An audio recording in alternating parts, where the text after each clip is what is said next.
नमस्कार मंडळी, स्वागत आहे तुमचं आपल्या चॅनलमध्ये. सकाळी सूर्यदेवाचं दर्शन घेतलं.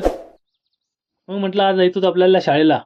पटकन आवरून घेतलो आणि मग निघालो शाळेकडे. शाळेतलं कामकाज पूर्ण करून शाळा सुटल्यानंतर मी निघालो घराकडे परत. घराकडे येतो पण म्हणजे पप्पाने काम चालू केलेलं. आलेल्या पप्पाने बनवलेला नाश्ता खाऊन घेतलो आणि मग लागलो कामाला.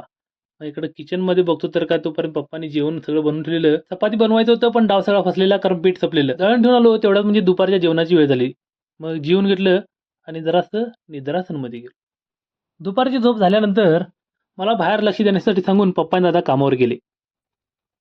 मग काय आपलंच राज्य. मोबाईल बघत बघत इकडे तिकडे टाइमपास केला आणि तिथं झोपी गेलो. थोड्या वेळानं उठून बघतो तर काय 5:30 वाजलेले. अजून आतली काम राहिलेलं. मग उठलो पटकन आणि कामाला लागलो. मग काय घेत होता घासबंदी या पद्धतीनं भांडी घासायला सुरुवात केली. दुपारच्या झोपीमुळं कामात मन लागत होतं. तसंच कंटाळा येत होता.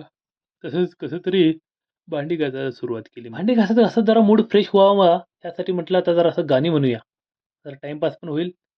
चला तुम्हाला पण ऐकवतो मी. जिस राह पे है घर तेरा अक्सर खामोशी से हूँ गुजरा शायद यही दिल ने कहा तू मुझको मिल जाए क्या पता क्या है ये सिलसिला जानू ना मैं जानू ना ओ दिल संभल जा जरा मोहब्बत कर चला है तू दिल कहीं रुक जा जरा मोहब्बत कर चला है तू.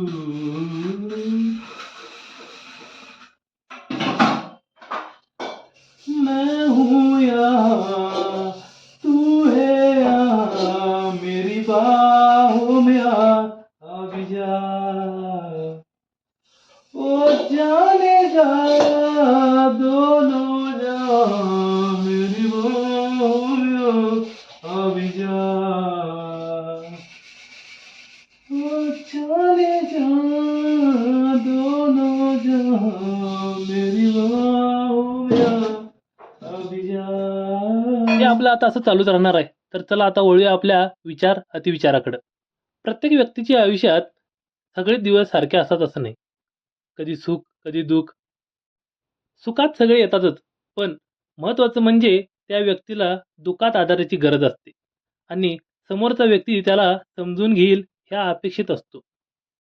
त्यावरूनच थोडंफार लिहिण्याचा प्रयत्न केलाय. तर चला ऐकवतो तुम्हाला. काही दिवस आपले नसतात. हे आपण मान्य केलं की तात्पुरतं का होईना पण मनाचं समाधान होतं. काही दिवसात आपलं मेंटली, फिजिकली, इमोशनली सगळ्यातच शून्यावर असतो. ते दिवस सरणं म्हणजे एक अख्खा काळ सरणं असतं. अशा वेळी घटके घटकेला डोळे पाणावतात. कशानेही गळा भरून येतो. चिडचिड, राग, शांतता, प्रेम सगळ्यांची सरमिसळ होऊन जाते. मुळात एकटं राहणं ही निवड असते. स्वतःसाठी ठरवून केलेली कुणासोबतही असण्यापेक्षा एकटं राहणारी माणसं कायम प्रामाणिक असतात. स्वतःशी स्वतःच्या भावनांशी फार अवघड असतं असं एकटेपण स्वतःला घेणं. तरी ते स्वीकारून कुठलीच तडजोड न करता त्याच्यासोबत अख्खं आयुष्य घालवणाऱ्या माणसात कुणासाठी तरी संपूर्ण जग नाकारण्याची ताकद असते. फक्त स्वतःच्या त्यागाची, समर्पितपणाची कधीतरी समोरच्याला किंमत कळावी हा आशावाद मात्र त्याला निरंतर सतावत असतो. विचार अतिविचारामध्ये इथं थांबतो. आता वळूया आपल्या कामाकडं. भांडी वगैरे घासून झाल्यानंतर मग आता किचन कट्टा स्वच्छ करून घेतला. तोपर्यंत म्हणजे सूर्यदेवांचं दर्शन घ्यावं म्हणून बाहेर निघालो.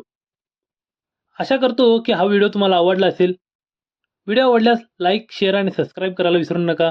भेटूया पुढच्या व्हिडिओमध्ये. धन्यवाद.